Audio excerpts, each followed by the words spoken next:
sir gap किथे आयो gap जो पीपल्स पार्टी ऐं अवाम जे दरमियान आयो जीअं बिटो निज़ाम तव्हांखे यादि हूंदो उन्हनि लाइ अवाम रोडनि ते निकिरी आयो पोइ वरी उहो वापसि वरितो वियो अहिड़े ई नमूने सां केनालनि जे इशू ते पहिरियां त वज़ीर आला सिंध चयो त कोन पिया ठहनि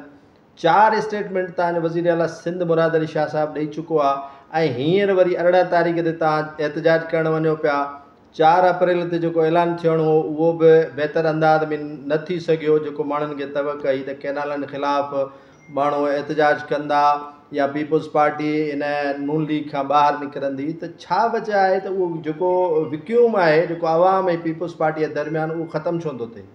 सर ॾिसो अवाम मां पहिरीं चयो त अवाम जीअं मच्छी पाणीअ खां बग़ैर नथी रही सघे पाकिस्तान पीपल्स पार्टी अवाम खां बग़ैर नथी रही सघे पाकिस्तान पीपल्स पार्टी जमहूरियत लाइ वॾी क़ुर्बानी ॾिनियूं आहिनि पाकिस्तान पीपल्स पार्टी वॾी मार खाधी आहे उन में तव्हां ॾिसो त PTI जो इमरान ख़ान बि मञे थो त पाकिस्तान पीपल्स पार्टी हेॾी मार खाइण जे बावजूदि बि अॼु बि जेकी आहे चटान जी तरह बीठी आहे ऐं असीं चाहियूं था त पाकिस्तान पीपल्स पार्टी जे लाइ जेतिरो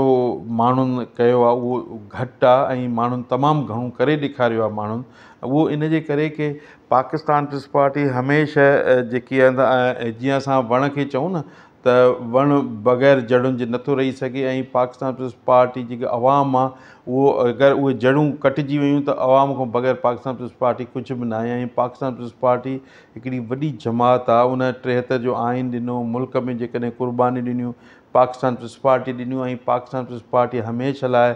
जेको आहे सो जदोजहद कई जेके बि सिंध जा इशू हुजनि कोई बि हुजे ऐं उन में छा आहे त हिते वॾियूं रुकावटूं आहिनि रुकावटूं मीन्स इहे आहिनि त हितां जे कुझु माण्हू नथा चाहिनि त को सिंध तरक़ी करे सिंध अॻिते वधे ऐं इहे ई माण्हू जेके हिते दावेदार आहिनि त असां सिंध जा हक़दार ऐं सिंध में रही करे जेको आहे सो सिंध सां माटली मावरो सलूक कनि था जेके हितां जा माण्हू जेके हिते कराची में रहनि था सो उन जे बावजूदि बि असीं चाहींदासीं त सिंध खे जेकॾहिं अॻिते आणींदासीं सिंध तरक़ी कंदी त असांजो मुल्क तरक़ी कंदो ऐं सिंध एतिरो कुझु वफ़ाक़ खे ॾिनो आहे वफ़ाक़ जी मोट में सिंध खे कुझु ई कोन थो मिले ऐं सिंध सां नाजाइज़ी पई थिए ऐं